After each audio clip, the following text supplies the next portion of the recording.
नमस्कार। दिन की प्रमुख खबरों में आप सभी का स्वागत है। दिल्ली में हत्या की वारदात का एक सनसनीखेज मामला प्रकाश में आया है।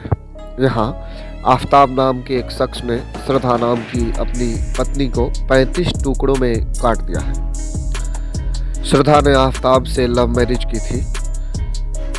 पत्नी की हत्या के लिए आफताब ने इतने क्रूर रास्ते अख्तियार किए हैं कि उसे सुनने के बाद रोंगटे खड़े हो जा रहे हैं। उसने पत्नी की हत्या के लिए आरी से उसके 35 टुकड़े किए। उसके बाद वारदात पर पर्दा डालने के लिए हर एक टुकड़े को हर रोज आधी रात को ले जाकर जंगल में फेंक दिया करता था। खास बात यह है कि पड़ोसियों को किसी बात का शक न हो, इसके लिए वह बिल्कुल सामान्य तरीके से रह रहा था। हंसता मुस्कुराता था, पड़ोसियों से हाल खबर लेता था, नियमित तौर पर दूध लेने जाता था और इलाके के लोगों से सामान्य तरीके से बर्ताव कर रहा था। किसी को भी कानो कान शक नहीं हुआ था। गुजरात चुनाव को लेकर राजनीतिक बयानबाजी का दौर जारी है। पिछले 27 सालों से राज्य में शासन कर रही भारतीय जनता पार्टी एक बार फिर वापसी करेगी या नहीं, इस बात के कयास बड़े पैमाने पर लगाए जा रहे हैं। इस बीच आम आदमी पार्टी की एंट्री ने गुजरात में चुनावी लड़ाई को त्रिकोणीय बना दिया है। कांग्रेस ने फ्री बिजली का वादा करने के साथ ही बड़े पैमाने पर रोजगार और गुजरात को नए स्वरूप में बदलने का वादा अपने घोषणा पत्र में किया है। दूसरी ओर आम आदमी पार्टी ने नए गुजरात का नारा देते हुए इसे और अधिक विकसित करने का आश्वासन जनता को दिया है। अब बात करते हैं पश्चिम बंगाल की खबरों की। राष्ट्रपति द्रौपदी मुर्मू की सूरत को लेकर आपत्तिजनक टिप्पणी करने वाले राज्य कैबिनेट के मंत्री अखिल गिरी के बयान पर खुद मुख्यमंत्री ममता बनर्जी ने माफी मांगी है। सोमवार को राज्य सचिवालय नवान्नों में महंगाई नियंत्रण के लिए उच्च स्तरीय बैठक के बाद मीडिया से मुखातिब ममता ने कहा कि अखिल के बयान को लेकर वह खुद माफी मांग रही है। उन्होंने कहा कि राष्ट्रपति बेहद खूबसूरत हैं और उनको लेकर अखिल गिरी ने जो बयान दिया है वह शर्मिंदगी भरा है। चेतावनी देते हुए उन्होंने स्पष्ट किया है कि अगर इस तरह की बयानबाजी भविष्य में होगी तो पार्टी उनके खिलाफ कड़ा एक्शन लेगी। हालांकि उन्होंने भाजपा नेताओं के बयानबाजी पर भी सवाल खड़े किए। उन्होंने कहा कि शुभेंदु ने अखिल गिरी की तुलना कौवे से की थी, जबकि तृणमूल विधायक बीरबाहा हांसदा को जूते के नीचे रखने लायक बताया था।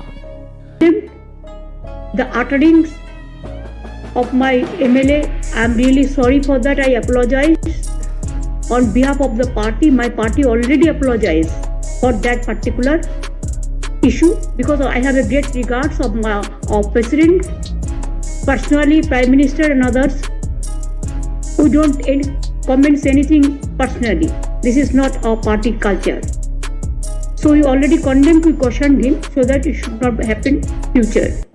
If it is happen in future, then party will take its own course of action. बैठक के दौरान मुख्यमंत्री ने महंगाई नियंत्रण के लिए विशेष निर्देश दिए हैं। उन्होंने टास्क फोर्स के अधिकारियों को बाजारों में घूमने और सब्जियों की कीमतों को नियंत्रित करने को कहा है। इसके अलावा उन्होंने इस बात की भी आशंका जाहिर की है कि सब्जियों की गाड़ियों में छिपाकर हथियारों की तस्करी ना हो, इसके लिए प्रशासन को विशेष तौर पर सतर्क रहना होगा। दूसरी ओर शिक्षक नियुक्ति भ्रष्टाचार मामले में गिरफ्तार राज्य के पूर्व शिक्षा मंत्री पार्थ चटर्जी को एक बार फिर जेल भेज दिया गया है। सोमवार को उन्हें अलीपुर कोर्ट में पेश किया गया था। उन्होंने अपनी जमानत की अर्जी लगाई थी, लेकिन सीबीआई ने कहा कि पार्थ मुख्य कड़ी हैं और इन्हें जमानत देने का मतलब साक्ष्यों से छेड़छाड़ है। इसके बाद कोर्ट ने उन्हें एक बार फिर 14 दिनों तक प्रेसिडेंसी सेंट्रल जेल में ही रखने का आदेश दिया है। कोर्ट के इस आदेश के बाद पार्थ ने कहा कि उन्हें कब तक जेल में रहना होगा, क्या अनिश्चित काल के लिए।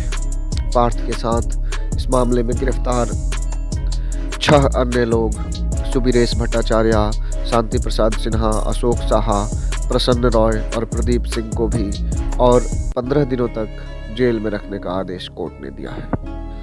इन तमाम भ्रष्टाचारों के बीच सोमवार को एक और नया भ्रष्टाचार राज्य में उजागर हुआ है। वह भी स्कूल सेवा आयोग एसएससी के जरिए हो रही फिजिकल एजुकेशन के शिक्षक नियुक्ति से संबंधित है।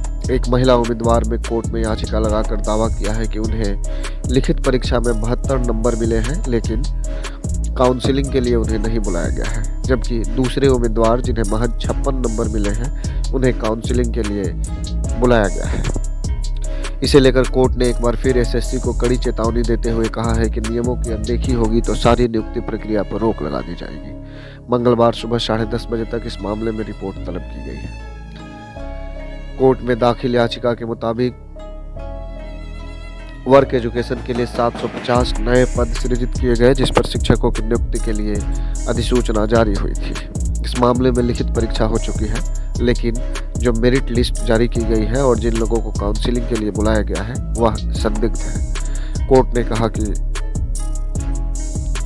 एसएससी को अपनी रिपोर्ट में बताना होगा कि काउंसलिंग के लिए ऐसे कितने उम्मीदवारों को बुलाया गया है जिनके नंबर कम हैं, अथवा ऐसे कितने लोगों को सूची से बाहर रखा गया है जिन्होंने ज़्यादा नंबर तो हासिल किए हैं लेकिन उन्हें मौका नहीं दिया जा रहा है।